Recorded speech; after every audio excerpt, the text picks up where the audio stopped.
So, hi mga langga. So, good morning. So, today is Sunday. So, I'm getting ready. So, actually ready na. Kasi, today is the anniversary of Bisdak Macau. So, I'm invited. So, I'm a member of Bisdak Macau. So, ayun mga langga. So, nag-ready ako. So, retouch na lang. So, ako na lang nag-ready sa myself. So, sa Harbor View po yung venue. So, anniversary kasi ng Bisdak. So, tara, pupunta tayo mga langga. So, ayan. Ang theme po ngayon is all black. Kaya, naka-all black ako lang. So, ayan. Naka-all black ako. And then, retouch na lang itong buhok ko. Pina-straight ko lang. Hindi ko na siya kinulot-kulot at ayoko. At mabigat. So, mga langga. So, 11 mag-start until 5. So, good luck. Ito na mga langga. So, samahan nyo ako. So, kasama ko pala si Kat, yung friend ko. Kasama ko dito sa bahay. Pero, sa baba na kami magkita kasi nagpa-makeup siya. Ako, hindi na. Ako na lang. So, see you later mga langga. Bye! Ito yung venue. Di ba Harvey View dito din, Day? Di mga utana ta. So, we are here in the venue. Oh, pretty! Hi!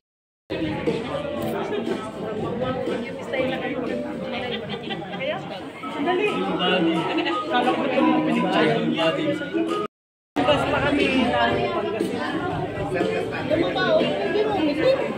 kailan mo sa sunod ko. Ano siya? Lalong pinapakita yung pupo eh.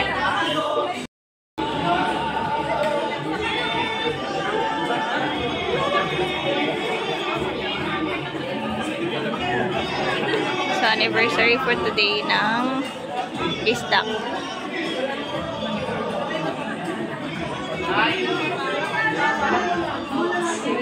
Sa Siargao, Bisdak ni Macau, to the film, Fly High Bisdak. Ladies and gentlemen, please put your hands together as we all welcome tonight and ladies of Bisdak Macau and the grand runway show. Ladies and gentlemen, hope you welcome the officers of Bisdak Macau 2024.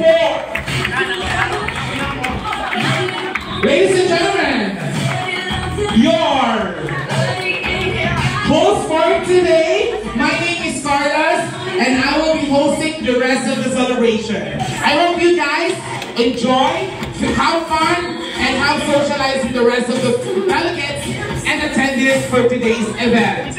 At this time, let us all welcome the officers of Bisdak Macau 2024.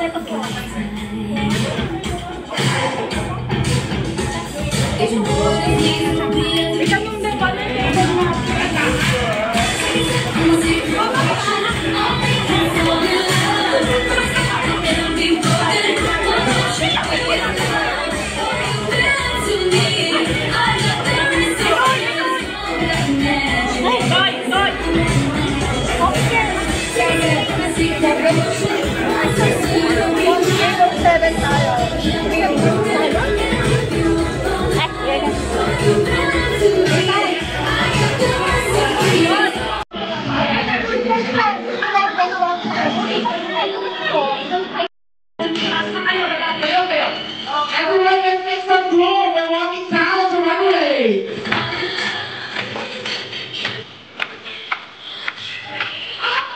Who will be our king of dance floor and king of dance floor for this year's celebration?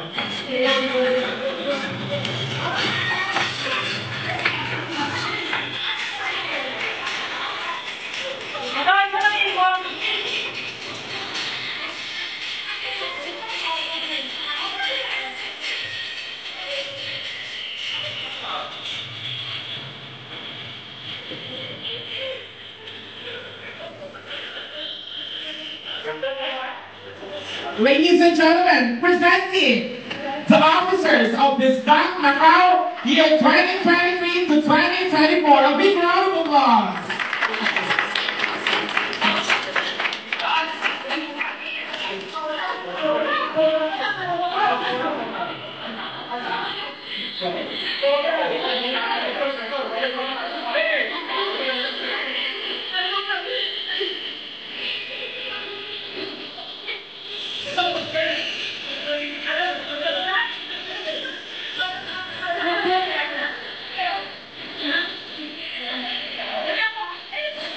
Once again, our officers, thank you so much.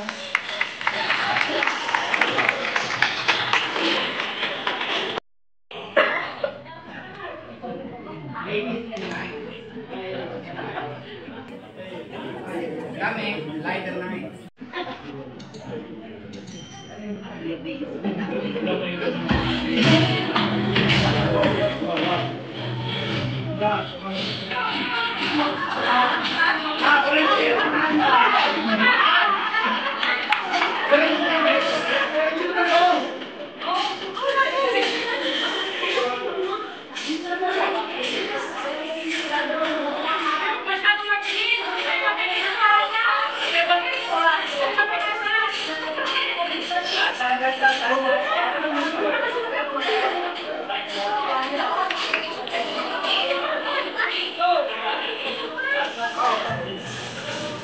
Let's make some room for walking down the runway.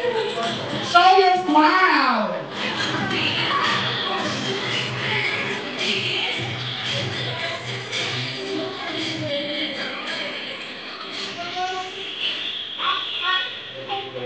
Let's make some room, everyone.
Ladies and gentlemen, once again, the officers.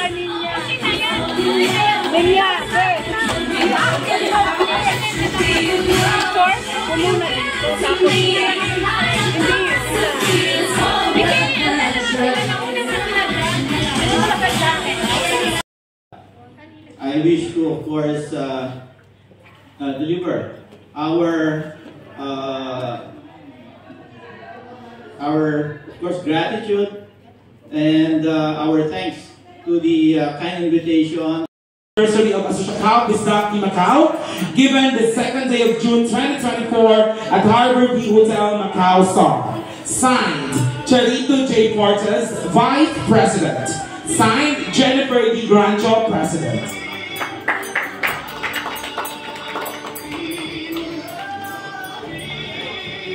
Same certificate is presented to Emily V. Descalar. Same certificate is given to Honorable Regina Angel P. Ambrosio.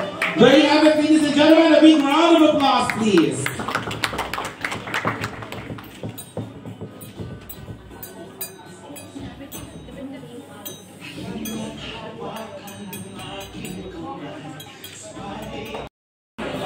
Nag-video ako. Videohon sila ko.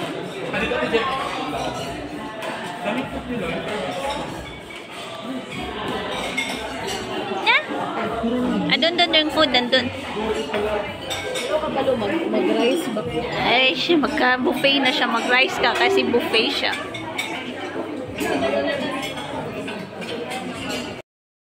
Nililam ng gandagan, tumarot, kailangan ng isdan.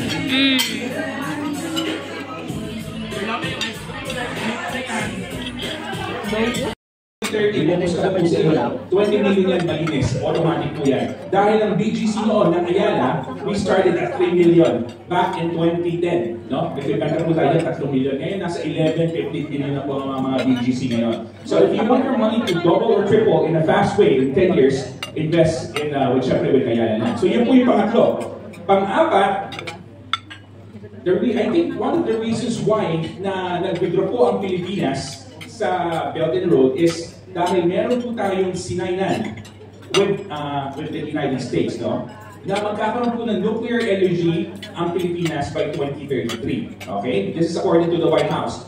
So, pag nagkaroon po tayo ng nuclear reactors, nuclear energy, hindi po bomba, nuclear energy, bababa po ang sila ng kuryente sa Pilipinas as much as 30 to 40%. Alright? So meron na tayo currently in Bataan. We actually have a nuclear power energy in Bataan that was never used. I think the Americans will also try and help us revamp it and fix it. Alright? So, by 2030, bababa po ang mga presyo po ng ating electricity. And this was signed by President Marcos dito po sa White House, I think around November last year. Alright? So yun po yung pang-apat. Then, yung last po natin is Japan and the United States pledged $100 billion in the next 5 to 10 years to the Philippines. Alright?